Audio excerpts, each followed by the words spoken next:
Bab 36. Telepon dari Yumikin. Mendengar perintah dari Jerry, Charles merenggangkan jari-jarinya, lalu sebuah batu pun terbang ke arah papan nama itu. Brak! Papan nama, mansion nomor 1, itu pun jatuh ke tanah, dan pecah berkeping-keping.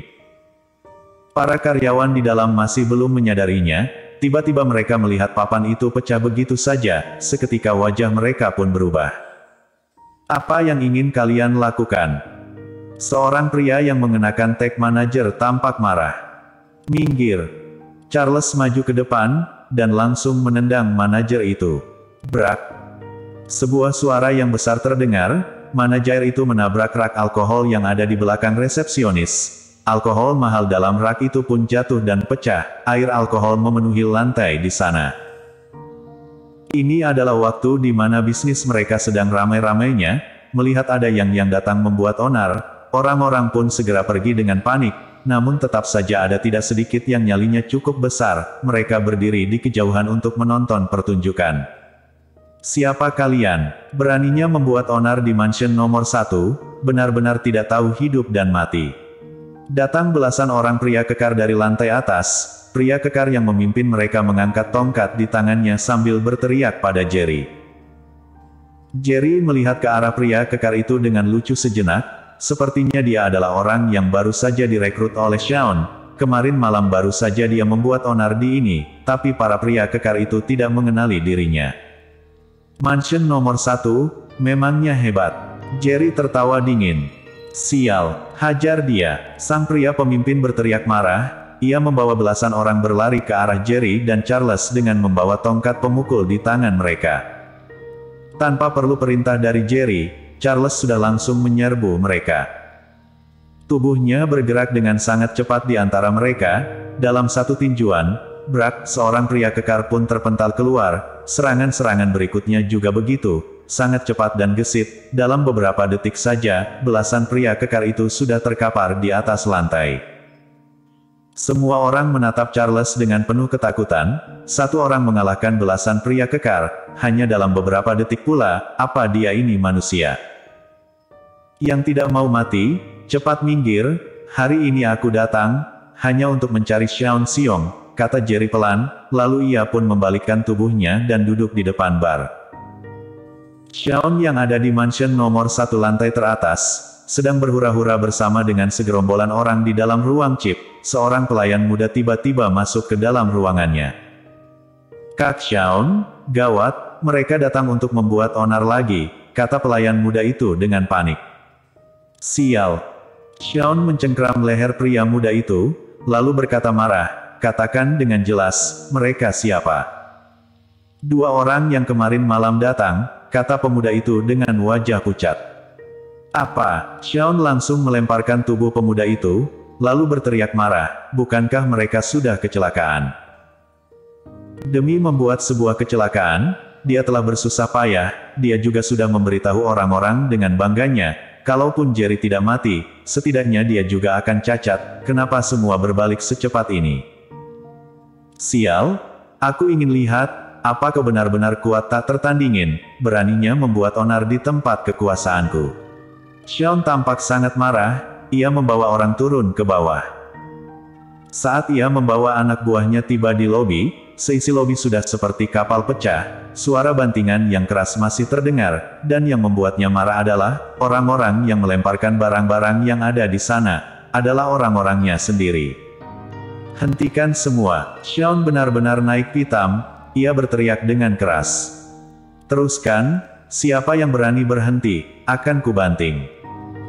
Melihat Shaun datang, para pria kekar yang terkapar di atas lantai pun hendak menghentikan tindakan mereka, namun mereka malah mendengar suara Jerry yang seperti iblis itu. Wajah Shaun tampak sangat muram, tidak ada satu orang pun yang mau mendengarkannya, malah tetap membanting dengan lebih keras. Jerry yang... Shaun menatap Jerry dengan sangat keji, lalu berteriak, apa yang sebenarnya kau inginkan? Bos Xiong, kenapa kau berbuat seperti ini? Apa kau masih belum tahu? Jerry tertawa dingin. Suruh mereka berhenti dulu, lalu kita bicarakan, kata Shaun. Ingin bicara denganku? Apa kau pantas? Sekujur tubuh Jerry mengeluarkan aura dingin. Hari ini kalau dirinya tidak hati-hati, mobil Jeep tadi pasti sudah menabrak mobilnya. Jika itu terjadi, akibatnya tidak bisa dibayangkan. Dalam beberapa menit saja, ratusan alkohol mahal sudah dipecahkan, ratusan meja dan kursi menjadi hancur. Bagi Shaun, ini adalah sebuah kerugian yang sangat besar. Kerugian saja tidak masalah, namun di bawah ancaman Jerry, orang-orangnya sendiri malah menghancurkan tempat kekuasaannya. Hal itu membuatnya sangat malu. Apa yang sebenarnya kau inginkan, baru kau dapat menyuruh mereka untuk berhenti.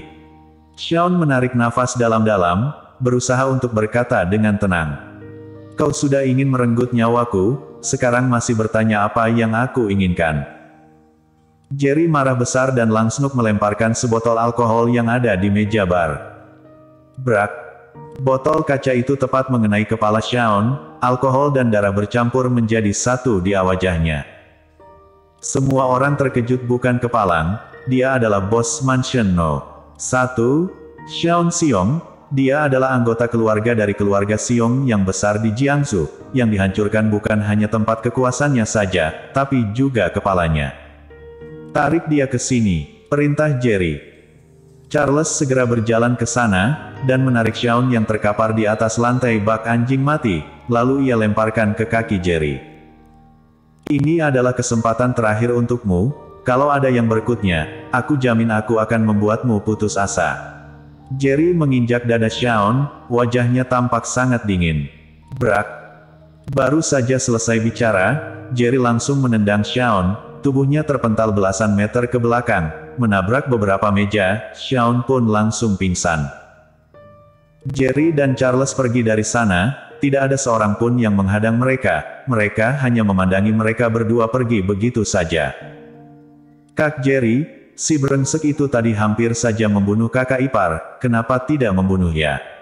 Tanya Charles dengan marah. Jerry menggelengkan kepalanya, ini adalah Jiangsu, bukan tanah utara, melakukan sesuatu ada ukurannya. Baik, Kak Jerry. Saat mereka berdua keluar dari Mansion No.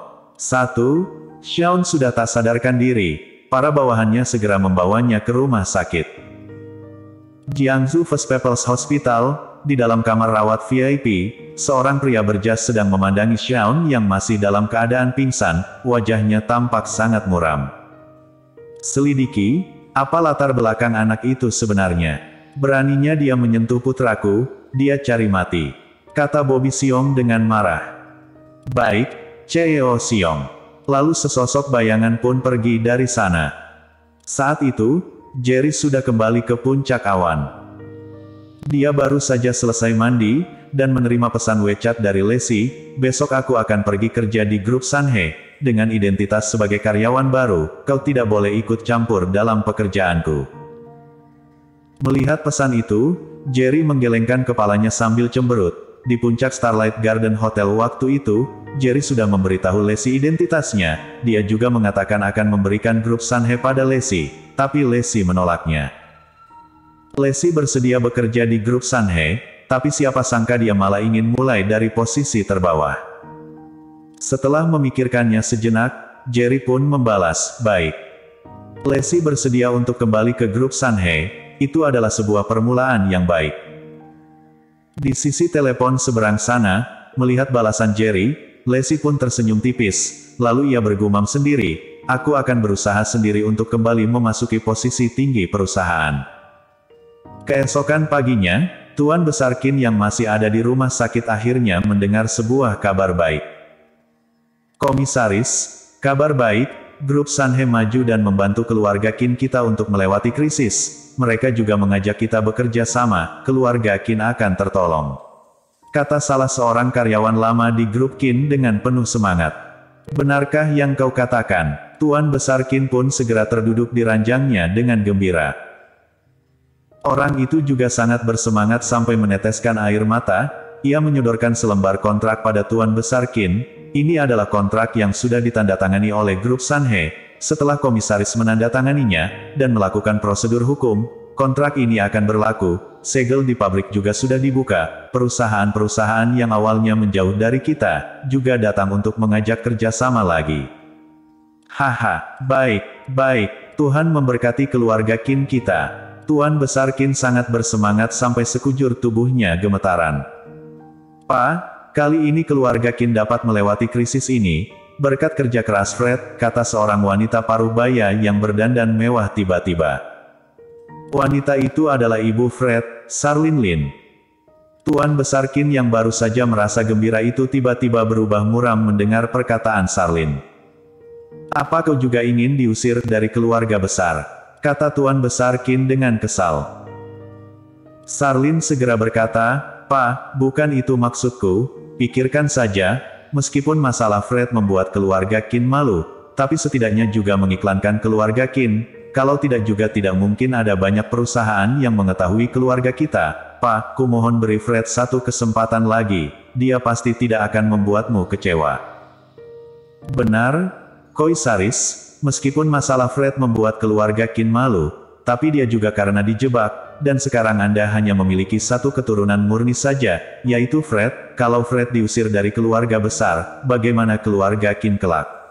Pria yang tadi datang membawa kontrak itu juga membantu Fred berbicara. Beberapa hari ini, Tuan Besar Qin juga berpikir banyak, waktu itu dia mengusir Fred dari keluarga besar, juga karena keputusannya dalam keadaan marah. Bagaimanapun Fred adalah keturunan langsung satu-satunya yang ia miliki, namun perkataan yang sudah ia lontarkan, tidak dapat ia tarik kembali. Sekarang dengan adanya permohonan dari Charlene dan pekerja tua perusahaan, setidaknya dia bisa memiliki alasan, ia berkata dingin, karena masalah kali ini juga sekaligus mengiklankan perusahaan kita, kalau begitu aku akan memberinya satu kesempatan lagi. Kalau dia mempermalukan keluarga Qin lagi, meski keluarga Qin tidak memiliki pewaris sekalipun, aku juga akan mengusirnya dari keluarga besar. Mendengar perkataan itu, Charlene sangat gembira. Pak, tenang saja, kelak aku pasti akan menjaga Fred, dia tidak akan membuat kesalahan lagi. Setelah Fred mengetahui Tuan Besar Qin memaafkannya, ia sama sekali tidak merasa terkejut. Ia tahu jelas, Tuan Besar Qin sangat memandang tinggi keturunan dan ahli warisnya, tentu saja dia tidak akan membiarkannya tidur di pinggir jalan begitu saja. Jerry Yang, tunggu saja. Suatu hari nanti, aku akan membuatmu membayar semuanya, kata Fred dengan keji. Krisis keluarga Qin tiba-tiba terselesaikan, hal itu membuat keluarga Qin sangat gembira. Komisaris, urusan yang Anda perintahkan sudah selesai. Krisis keluarga Qin sudah benar-benar berakhir. Tak lama Jerry pun juga mendapatkan kabar dari Robin. Baik. Kalau bukan karena permohonan dari Lacey, keluarga Qin kemarin malam sudah akan menjadi sebuah sejarah belaka. Baru saja menutup telepon, Jerry menerima sebuah telepon lagi. Jerry, apa siang ini kau ada waktu? Yang membuat Jerry terkejut adalah, ternyata Yumi yang meneleponnya. Bersambung.